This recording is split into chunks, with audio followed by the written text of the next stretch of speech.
प्रिय श्रोता नमस्कार। कार्यक्रम वेद पाठशाला में आपका हार्दिक स्वागत है।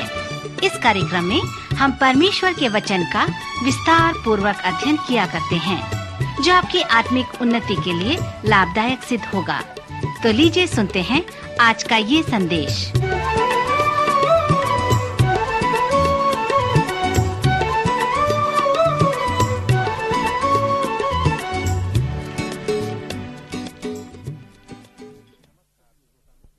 नमस्कार श्रोता मित्र, कहिए आप कैसे हैं। आशा करते हैं आप सब कुशल मंगल होंगे और पवित्र शास्त्र के इस सर्वेक्षण में आशीष प्राप्त कर रहे होंगे।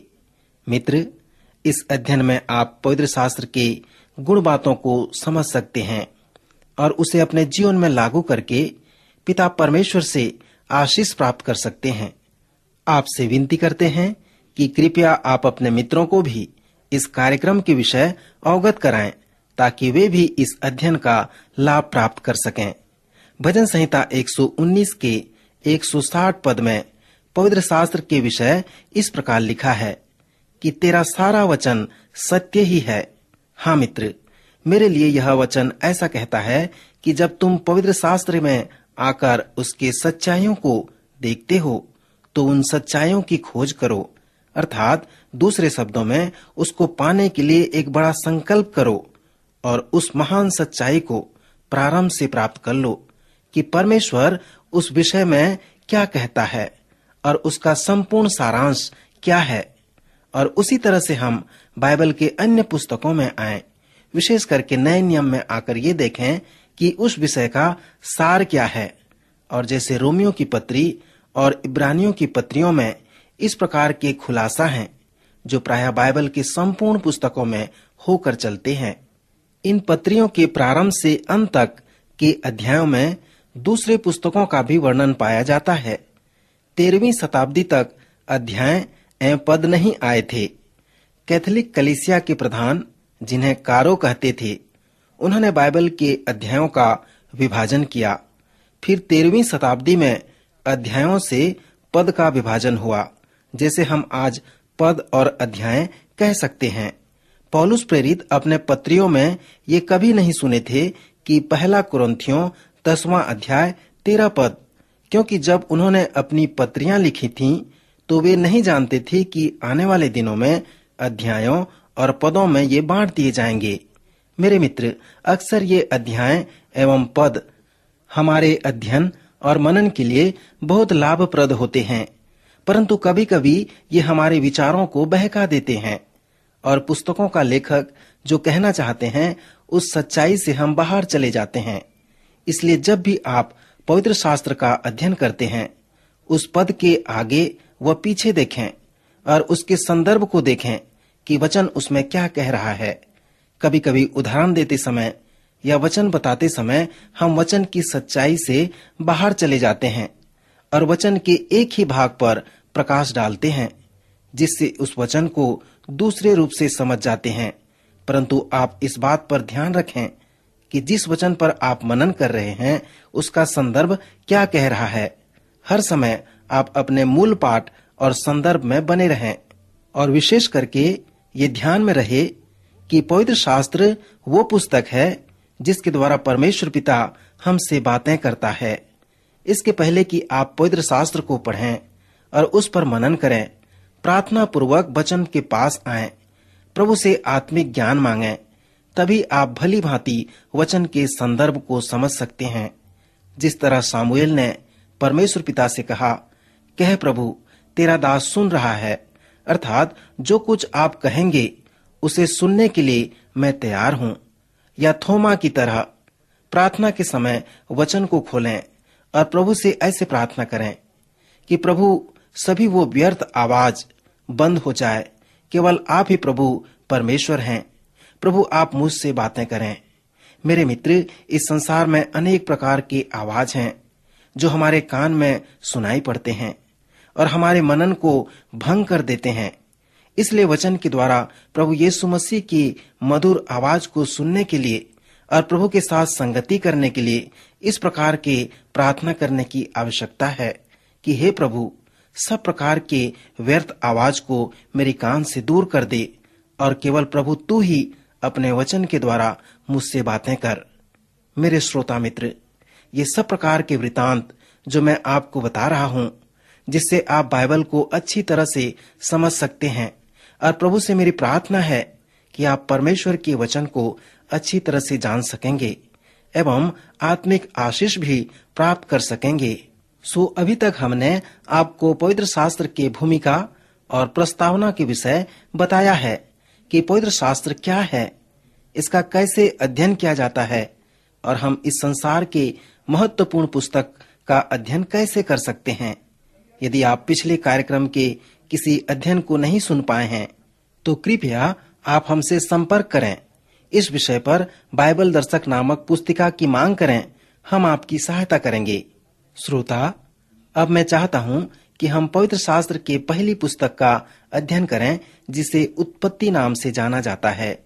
यह उत्पत्ति की पुस्तक वो आदि पुस्तक है जो सृष्टि के विषय बताती है, और इस उत्पत्ति शब्द का अर्थ है प्रारंभ। पवित्र शास्त्र में परमेश्वर पिता ने क्यों प्रारंभिक बातों को बताया और कैसे संसार में सभी वस्तुओं की उत्पत्ति हुई। इस उत्पत्ति के पुस्तक में परमेश्वर पिता हमें बहुत सारी वस्तुओं के विषय बताए हैं ताकि हम उसे जानें कि वो क्या है। और मैं विश्वास करता हूँ कि प्रभु यीशु मसीह ने इस पुस्तक के विषय में हमें एक कुंजी दी है।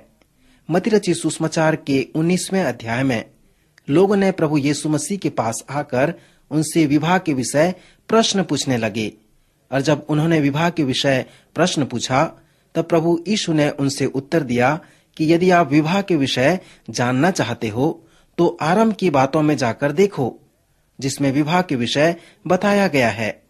आप उत्पत्ति की पुस्तक और मूसा की पुस्तकों को पढ़ो कि कैसे परमेश्वर ने मनुष्य को नर और नारी करके बनाया, कैसे उन्हें जोड़ा, तब आप विवाह के विषय को समझ सकते हो। सो मित्र, मेरे लिए यह उत्पत्ति की पुस्तक एक कुंजी की तरह है। मैं विश्वास करता हूँ कि इस पुस्तक के द्वारा हम इसके संदर्भ को जान सकेंगे। इस पुस्तक में एक विषय से दूसरे विषय के ऊपर वर्णन किया गया है। और श्रोता, जैसे आप उत्पत्ति के पुस्तक के प्रत्येक विषयों पर आते हैं तो परमेश्वर से ये प्रश्न पूछें कि प्रभु, कैसे आप इस विषय पर वर्णन किए हैं जो पहले था। इसलिए प्रभु, मैं आपकी प्रशंसा करता हूँ। मेरे मित्र, इस उत्पत्ति के पुस्तक में सर्वप्रथम परमेश्वर सृष्टि के विषय बताते हैं ताकि हम इस बात को जान सकें कि पहले कैसा था और कैसे सृष्टि हुई। और जैसे हमने प्रारंभ में आपको बताया था कि बाइबल में कुल 1189 अध्याय हैं, जिसमें से 1.5 अध्याय सृष्टि के विषय बताए हैं। और यदि आप इस विषय पर विचार करते हैं और इसे जानने में रुचि रखते हैं तो ये जान लें कि पवित्र शास्त्र इस सृष्टि के विषय विस्तृत रूप से बताता है। पर क्यों परमेश्वर वचन में विस्तृत रूप से सृष्टि के विषय बताए हैं? श्रोता, इस पुस्तक में परमेश्वर पिता सृष्टि के विषय इसलिए बताते हैं क्योंकि वे इसे जानते थे, और मैं भी इस विषय पर विश्वास करता हूँ। जैसे दाऊद के इन कथन को पढ़कर पता चलता है। यदि हम भजन संहिता 51 उसके 10 पद को पढ़ें तो दाऊद कहते हैं, हे परमेश्वर, मेरे अंदर शुद्ध मन उत्पन्न कर और मेरे भीतर शुद्ध आत्मा नए सिरे से उत्पन्न कर। अर्थात उनके इस प्रार्थना का अर्थ यह था कि परमेश्वर, मेरे हृदय में नई सृष्टि कर, एक शुद्ध मन उत्पन्न कर। यदि आप मेरे अंदर कुछ नया उत्पन्न नहीं करते तो वो मेरे अंदर नहीं होगा, और प्रभु, मैं बार बार असफल हो जाऊंगा। इसलिए हे परमेश्वर, मेरे अंदर कुछ नया चीज उत्पन्न कर।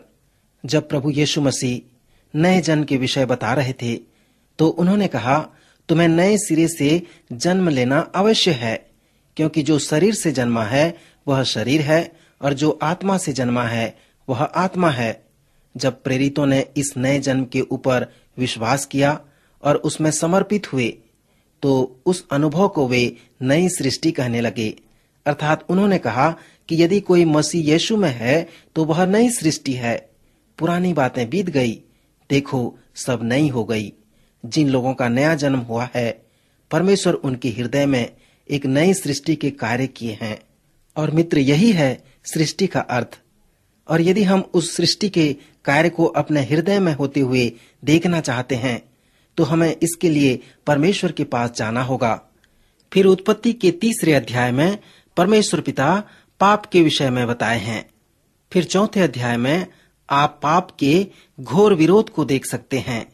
कैन और हाबिल के बीच जो विरोध उत्पन्न हुआ, उस विरोध को आप देख सकते हैं और आज भी हम उसी विरोध को यहाँ पर देखते हैं। मेरे मित्र, उसके बाद हम उत्पत्ति के 6वें अध्याय से 10वें अध्याय में परमेश्वर की महाविपत्ति के विषय में पाते हैं, ताकि आज जो महाविपत्तियां हैं उसे हम उसी तरह से समझ सकें।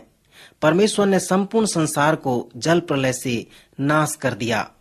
फिर उत्पत्ति के 11वें अध्याय में हम मनुष्य के भाषाओं में गड़बड़ी पड़ने का वर्णन पाते हैं। जब हम उत्पत्ति के 12वें अध्याय को देखते हैं, वहां पर हमें 3 लोगों के जीवन को देखने को मिलता है। पहला है अब्राहम, याकूब और यूसुफ। परमेश्वर पिता अपने पवित्र शास्त्र में इन लोगों के जीवन से हमें कुछ महान बातों को सिखाना चाहते हैं। अब्राहम के जीवन से विश्वास की बातें, याकूब के जीवन से एकात्मता की बातें और यूसुफ के जीवन से ये बताना चाहते हैं कि परमेश्वर पिता सर्वश्रेष्ठ और परम प्रधान हैं। सो मित्र, यही है उत्पत्ति की पुस्तक का सारांश। इसलिए जब भी आप इस पुस्तक को पढ़ते हैं, उन सारे बातों पर ध्यान रखें और अपने आप से प्रश्न पूछें कि इस विषय द्वारा परमेश्वर आपसे क्या बातें करना चाहता है। सो मित्र, अब हमने अपने बाइबल अध्ययन को प्रारंभ कर लिया है। मैं चाहता हूं कि आप 3 कार्य करें। पहला, कभी भी इस कार्यक्रम को सुनना न भूलें। दूसरा, अपने मित्र और पड़ोसियों को इसके बारे अवश्य अवगत कराएं कि वे भी इसे सुन सकें। और तीसरा, कि यदि आप अभी तक उत्पत्ति के पुस्तक को पढ़ना प्रारंभ नहीं किए हैं तो कृपया अवश्य इसे पढ़ें। अपने से प्रश्न पूछें कि इसका क्या अर्थ है और मेरे लिए यह क्या कह रहा है और परमेश्वर इसके द्वारा मुझसे क्या बातें करना चाहता है। प्रभु आज के वचन के द्वारा आपको आशीष दे, आपकी सहायता करे। आइए प्रभु से हम प्रार्थना करें। हमारे स्वर्गीय पिता परमेश्वर, आज के सुंदर वचन के लिए हम आपका धन्यवाद करते हैं। प्रभु, प्रार्थना करते हैं हमारे मित्रों के लिए, यदि कोई बीमार हैं, प्रभु आप उन्हें छुएं, उन्हें चंगाई प्रदान करें। यदि कोई किसी प्रकार के पाप में फंसे हैं, प्रभु आप उनकी सहायता करें कि वो पाप को छोड़कर आपके मार्ग में चलने वाले हो सकें। प्रभु यीशु मसीह के नाम से प्रार्थना मांगते हैं, आमीन।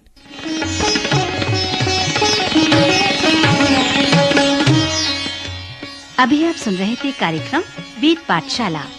श्रोता, हमें विश्वास है कि इस कार्यक्रम के द्वारा आपको आशीष मिली है।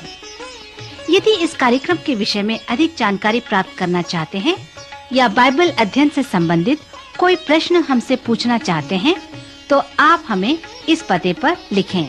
हमारा पता है कार्यक्रम Ved Pathshala, Vishwavani, post box number 731, Faridabad 7, Haryana. पता एक बार फिर से सुन लीजिए। कार्यक्रम Ved Pathshala, Vishwavani, post box number 731, Faridabad 7, Haryana. तो इसी के साथ आज के कार्यक्रम का समय यहीं पर समाप्त होता है। अगले कार्यक्रम में आपसे फिर भेंट होगी। तब तक के लिए हमें आज्ञा दीजिए। नमस्कार।